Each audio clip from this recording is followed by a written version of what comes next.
বিশ্বের সবচেয়ে শক্তিশালী জলপথ হরমুজ প্রণালীর রহস্য। কেন ইরানি ছোট্ট সমুদ্রপথটি ব্যবহার করে পুরো বিশ্বকে কাঁপিয়ে দিচ্ছে? কি এমন আছে এই হরমুজ প্রণালীতে যা একে করে তুলেছে পৃথিবীর সবচেয়ে গুরুত্বপূর্ণ চোখ পয়েন্ট? পারস্য উপসাগর থেকে খোলা সমুদ্রে যাওয়ার এটি একমাত্র পথ। বিশ্বের মোট উৎপাদিত তেলের প্রায় 20 থেকে 30% এই সরু পথ দিয়েই পরিবাহিত হয়।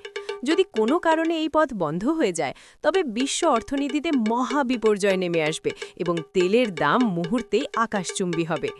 ভৌগোলিক দিক থেকে এটি খুবই সংকীর্ণ। এর সবচেয়ে সরু অংশটি মাত্র 33 কিলোমিটার বা 21 মাইল চওড়া, কিন্তু বড় বড় জাহাজ চলাচলের জন্য যে গভীর লেন বা শিপিং লেন প্রয়োজন তা মাত্র 3 কিলোমিটার চওড়া। এই ভৌগোলিক সীমাবদ্ধতার কারণে কোনো ছোট দেশও চাইলে সহজেই এখানে বড় জাহাজের গতিবিধি নিয়ন্ত্রণ বা বাধাগ্রস্ত করতে পারে। ইরান এবং ওমানের মধ্যবর্তী এই জলপথটি ইরানকে একটি বিশাল ভৌগোলিক ক্ষমতা দেয়। যেহেতু প্রধান জাহাজ চলাচলের পথগুলো ইরানের জলসীমার খুব কাছাকাছি, তাই যে কোনো আন্তর্জাতিক দ্বন্দ্বে ইরান এই পথটি বন্ধ করার হুমকি দিয়ে বিশ্ব শক্তির উপর প্রবল চাপ সৃষ্টি করতে পারে। এটি তাদের জন্য একটি শক্তিশালী আত্মরক্ষামূলক অস্ত্র। এশিয়া সহ ইউরোপের অনেক দেশ তাদের জ্বালানি চাহিদার জন্য সম্পূর্ণভাবে এই প্রণালীর ওপর নির্ভরশীল। এই প্রণালীর